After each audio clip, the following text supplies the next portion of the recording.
Welcome everyone, especially our honored guests and my dear colleagues and you, dear scholars. Today's for you, so please make absolutely the most of it. And I want to thank all of the organizers, especially the speakers, the facilitators. This is not a small event to put on. It takes a great deal of coordination, it takes a great deal of energy and flexibility, and that's what CMETrust does best. This idea for the forum came, as Carol said, a number of years ago when we started to really look at the barriers, the gender barriers to girls in education and to girls in our program, in fact, and started to intentionally address them. And that's where we came into partnership with Global Affairs Canada. So I need to thank very much Global Affairs Canada. They are the sponsors of today's event and of the Wezesha Kike program.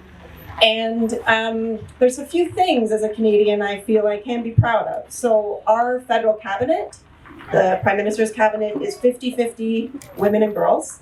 And that is a mandate by the Prime Minister. And he has achieved that ever since 2015 when he took office. But it doesn't mean that we aren't, as women in Canada, continually working to hold that space, to make more space. We can't stop pushing. And so I want to remind you that this progress is not without effort. What I mean by that is we can't stop looking for opportunities to continually break down those barriers, because they exist in Canada, they exist in Kenya, they exist all around the world. And so CMETrust from the very beginning has been an organization that took on 50% girls, 50% boys. So we always have basically 1-for-1 in our scholar population. And CMETrust has, over the past 5 years, really been trying to target what some of our young women need that are different than boys. We all come from different contexts, different backgrounds, different families, different experiences, but as women, we all share some of the same barriers. And that's what we're here today to talk about, and to talk about how to break them. And so I want to tell you a little story. Yesterday, I took a taxi. So I don't know if you're Uber people or whatever, but in Ubers, we never really get to talk to the driver. But yesterday, I talked to the driver because it was a taxi. And it was a middle-aged Kenyan man. And we spent the drive basically talking about all of the troubles in the world. The failure in leadership all over. Why are there so many more wars? Why are so many economies in crisis? Why do we have more nationalism, more populism rising up in formerly really democratic places, really democratic countries, including my own? There is a new populist movement in Canada. You saw it just play out in the United States. Why is this happening? And we talked a lot about what's wrong with the hearts of these leaders.